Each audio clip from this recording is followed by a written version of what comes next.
Hey guys, Miss McMullen here. Thanks for coming back for another day of Read Aloud. Before we get started, I wanted to tell you guys that yesterday I think I pronounced something different, like wrong, so I wanted to correct that. When Jacob met, when Jacob was, sorry, Harper's here with her vacuum. A little loud. Harper, I think you cleaned the floors already. You're good. Sorry, hopefully you can still hear me. So when Jacob was taken by knife point or whatever by that girl who he chased, she was calling him something that was spelled W-I-G-H-T. And when I was talking, or yesterday when I was reading, I pronounced it a wit. But I looked it up immediately after I finished yesterday because I wasn't quite sure if I was pronouncing it correctly, and I want to make sure I do it correctly for you guys. Let me turn this off. So I looked it up, and okay, hopefully you can hear me now. I looked it up, and it's actually pronounced white, like the color, even though it's not spelled like the color, but it's pronounced white. And then I looked up some, about this word in reference to the movie. You okay? And in the movie, they don't call them that. They call them hollows in the movie. So if you do ever watch the movie, it's the same thing. But yeah, it's pronounced white. So I'm sorry I made that mistake yesterday. Today I'm going to make sure that I correct that, okay? All right, so let me set my timer for around 15 minutes, and we will dive right in and get started with today's reading. Let me share my screen.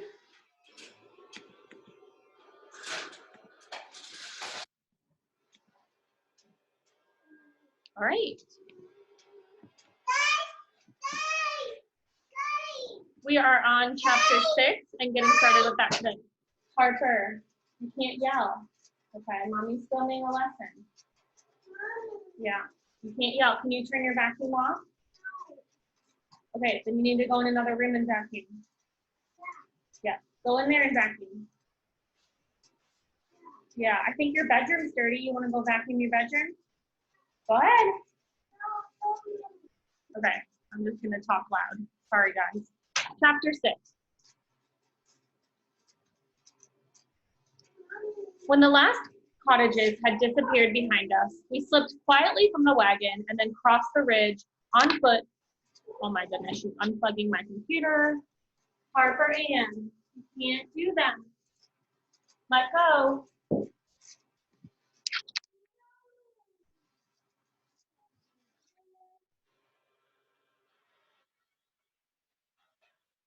No more vacuuming. The floors are clean.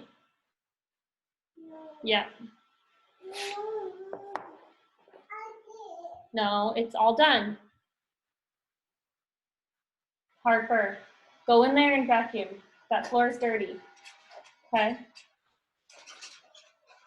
Thank you. Keep going. Oh, you're caught on mommy's cord again. You gotta lift it up and go over the cord. You want mommy to do it? Okay. Like that. All right, go into that room and vacuum. Good job. Yeah, that room has dirty floors. Bye, Harp. Okay. Wow, sorry about that. That will not count for our time. When the last cottages had disappeared behind us, we slipped quietly from the cabin and then crossed the ridge on foot in the direction of the forest. Emma walked on one side of me, silent and brooding, never letting go of my arm, while on the other, Millard hummed to himself and kicked at stones. I was nervous and baffled and queasily excited all at the same time.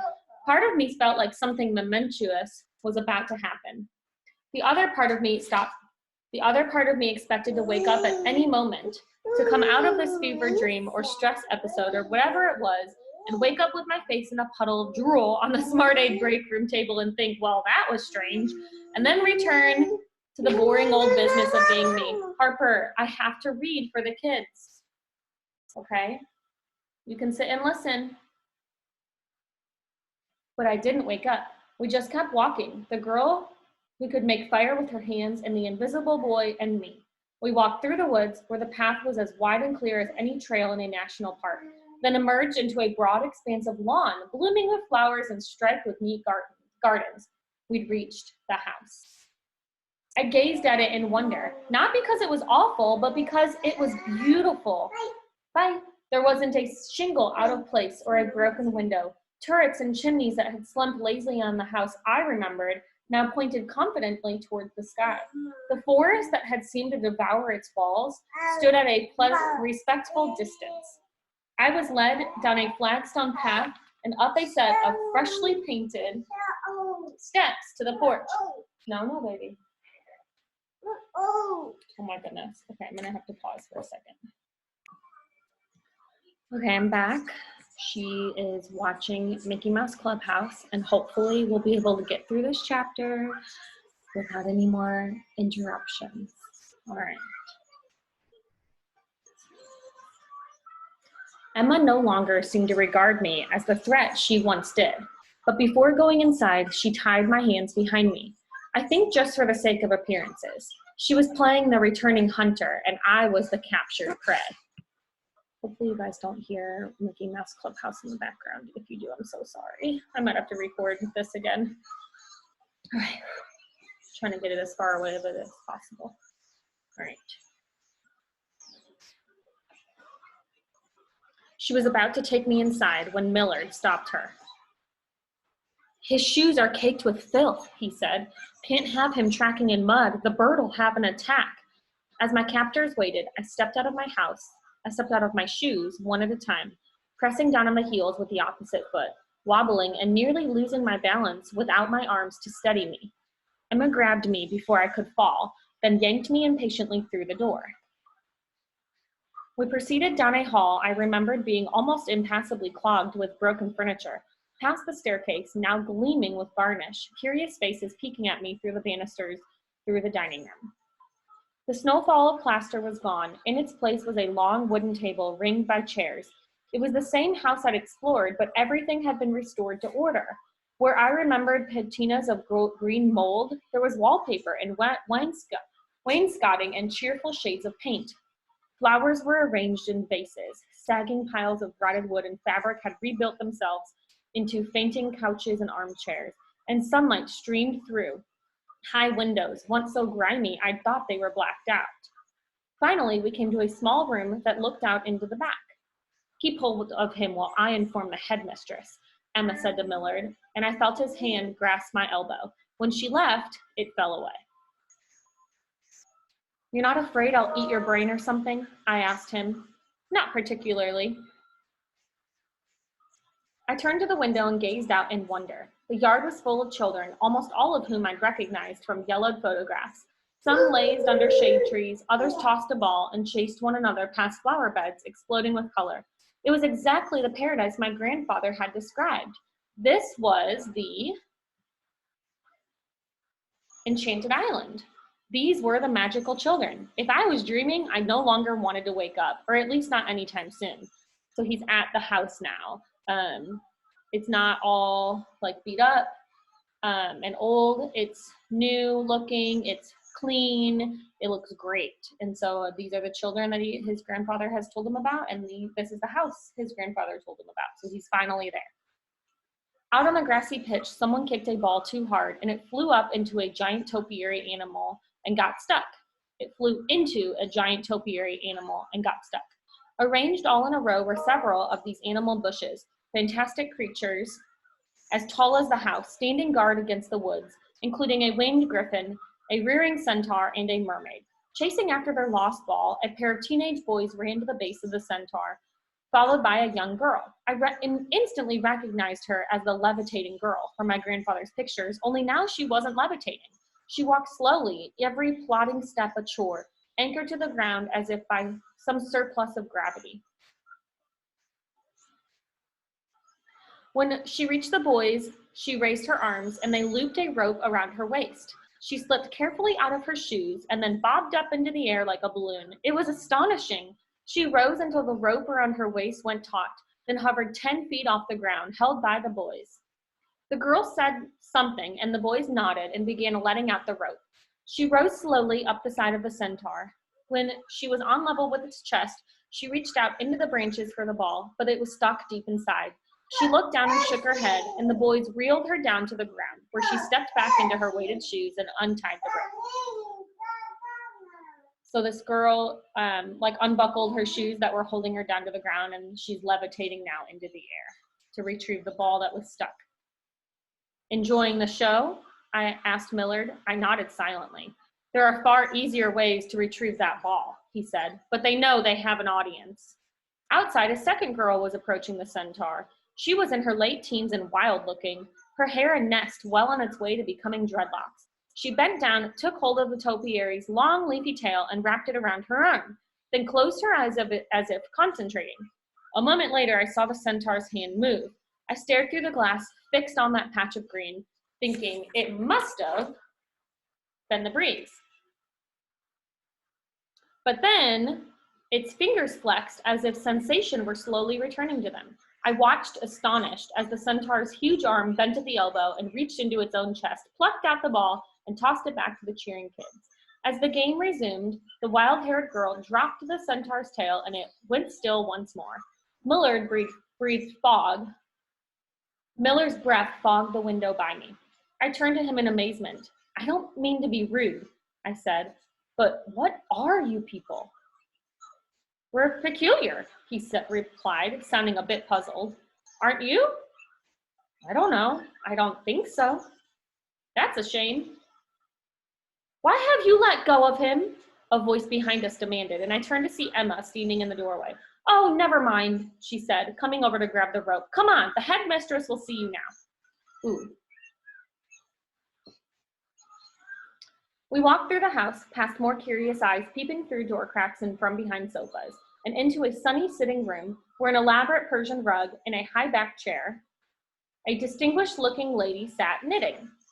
She was dressed head to toe in black, her hair pinned in a perfectly round knot atop her head, with lace gloves and a high-collared blouse fastened tightly at her throat, as fastidiously neat as the house itself. I could have guessed who she was, even if I hadn't remembered her picture from those I'd found in the smashed trunk. This was Miss Peregrine. There she is. Are you watching Minnie?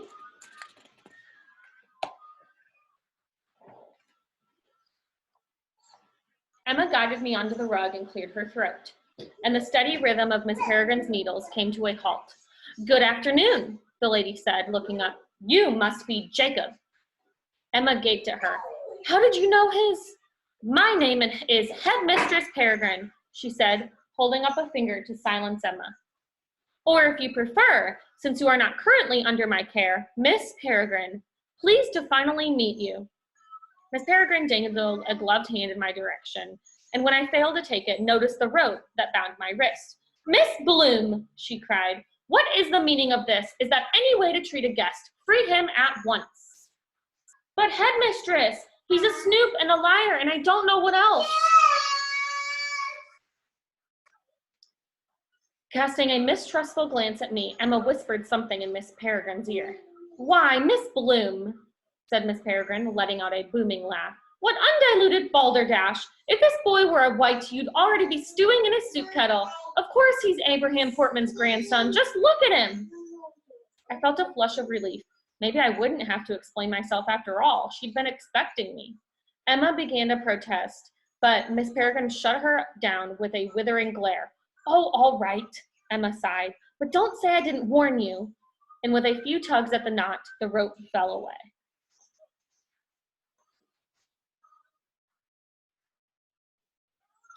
You'll have to pardon Miss Bloom, said Miss Peregrine as I rubbed my chafed wrists.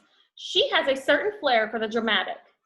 So I've noticed. Emma scowled. If he's who he says he is, then why don't he know the first thing about loops or even what year he's in? Go on, ask him. Why doesn't he know? Miss Peregrine corrected. And the only person who'd I be subjecting to questioning is you. Tomorrow afternoon, regarding the proper use of grammatical tenses. Emma groaned. Now, if you don't mind, I need to have a word with Mr. Portman in private. The girl knew it was useless to argue. She sighed and went to the door, but before leaving, she turned to give me one last look over her shoulder. On her face was an expression I hadn't seen from her before, concern. "You too, Mr. Nullings," Miss Peregrine called out. "Polite persons do not eavesdrop on the conversation of others." "I was only lingering to inquire if you should like some tea," said Millard, who I got the feeling was a bit of a suck-up. "We should not, thank you," Miss Peregrine answered curtly. I heard Millard's bare feet slap away across the floorboards, and the door swung shut behind him. "I would ask you to sit," said Miss Peregrine, gesturing at a cushy chair behind me, "but you appear to be encrusted with filth." Instead, I knelt on the floor, feeling like a pilgrim begging advice from an all-knowing oracle. "You have been on the island for several days now," Miss Peregrine said. "Why have you dawdled so long before paying us a visit?" "I didn't know you were here," I said. "How do you know I was?" "I've been watching you. You've seen me as well, though perhaps you didn't realize it. I had assumed my alternate form." She reached up and pulled a long gray feather from her hair. "It's vastly preferable to assume the shape of a bird when observing humans," she explained. My jaw dropped. "That was you in my room this morning?" I said. "The hawk?" "The falcon," she corrected. "A peregrine, naturally." "Then it's true," I said. "You are the bird." "It's a moniker I tolerate, but do not encourage," she replied.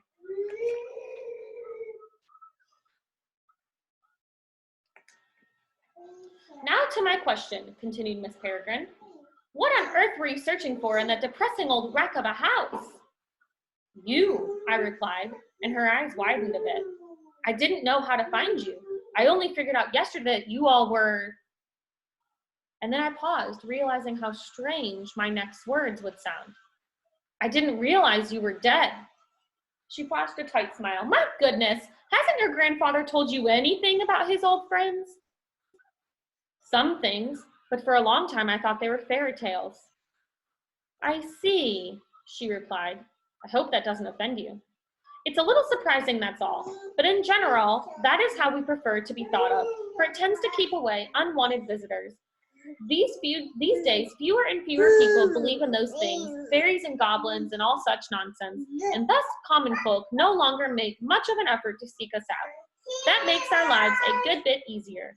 Ghost stories and scary old houses have served us well, too, though not apparently in your case," she smiled.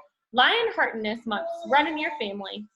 "Yeah, I guess so," I said with a nervous laugh, though in truth I felt as if I might pass out at any moment.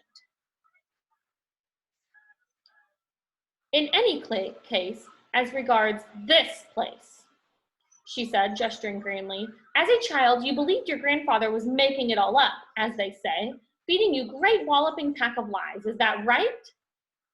"Not lies exactly, but fictions, whoppers, paradiddles, whatever terminology you like. When did you realize Abraham was telling you the truth?" "Well," I said, staring at the labyrinth of interlocking patterns woven into the carpet, "I guess I'm just realizing it now." Miss Peregrine, who had been so animated, seemed to fade a little. "Oh my, I see." And then her expression turned grim, as if, in the brief silence between us, she had imputed the terrible thing I had come to tell her. And yet I still had to find a way to say it aloud. "I think he wanted to explain everything," I said, "but he waited too long, so he sent me here to find you instead." "Harper, put that down." "Put it down."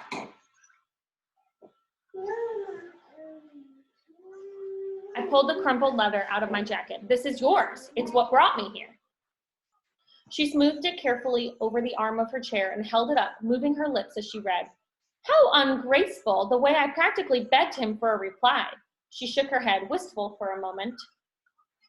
"We were always so desperate for news of Abe. I asked him once if he should like to worry me to death, the way he insisted on living out in the open like that. He could be so deducedly stubborn." She refolded the letter into its envelope, and a dark cloud seemed to pass over her. "He's gone, isn't he?" I nodded. Haltingly, I told her what had happened. That is, I told her the story the cops had settled on, and that after a great deal of counseling, I too had come to believe.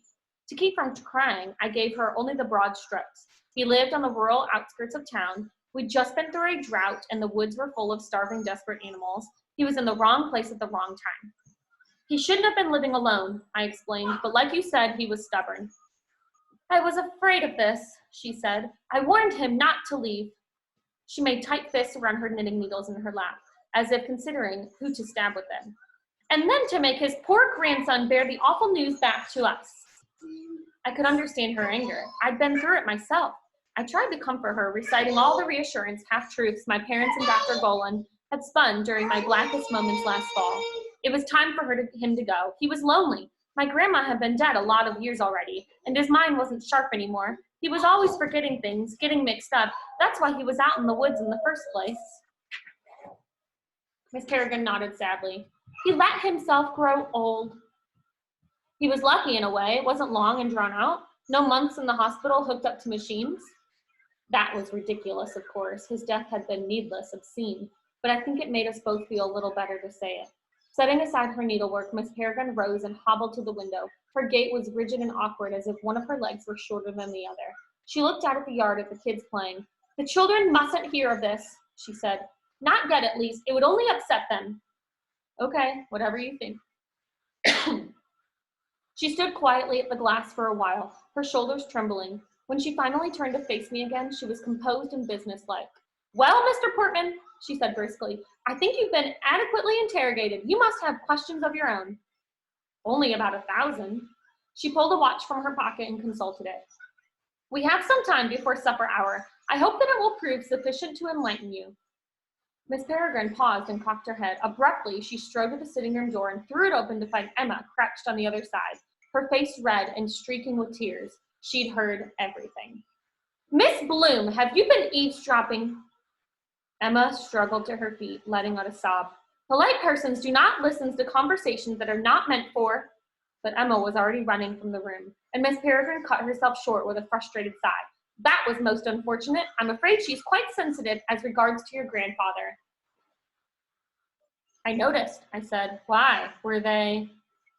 When Abraham left to fight in the war, he took all our hearts with him, but Miss Bloom's especially. Yes, they were admirers, paramours, sweethearts. I began to understand why Emma had been so reluctant to believe me. I mean, in all likelihood, that I was here to deliver bad news about my grandfather. Miss Peregrine clapped her hands as if breaking a spell. Ah, well, she said, it can't be helped. I followed her out of the room to the staircase. Miss Peregrine climbed it with grim resolve, holding the banister with both hands to pull herself up one step at a time, refusing any help. When we reached the landing, she led me down the hall to the library. It looked like a real classroom now, with desks arranged in a row and a chalkboard in one corner, and books dusted and organized on the shelves. Miss Peregrine pointed to a desk and said, sit, so I squeezed into it. She took her place at the front of the room and faced me. Okay, so we're gonna stop there because Miss Peregrine's about to give him like a long, detailed explanation of everything. And I think that that would be a good place for us to stop today. So let's really quick debrief about what just happened. He's finally at the house. He's really confused a little bit because the house looks beautiful. I mean, it's all set up. All of these kids live there. It doesn't look like it was bombed. So he's probably still really confused about that aspect, but he's also really relieved and happy to have found these people that his grandfather has told him about his whole life. And he's realizing that his grandpa was not lying, and he's very relieved about that. So tomorrow when we read, we'll hear Miss Peregrine's version of everything that's going on there. And I think that it'll help kind of clear up some things for us too, because as like, I know I'm still having some wondering, so I'm sure you're still you at home are still like, what is going on here? What is a peculiar child? What kind of powers do they have? Why are they in this loop? And what is a loop? So I'm hoping that tomorrow we'll get some answers. Okay, so I'll see you there.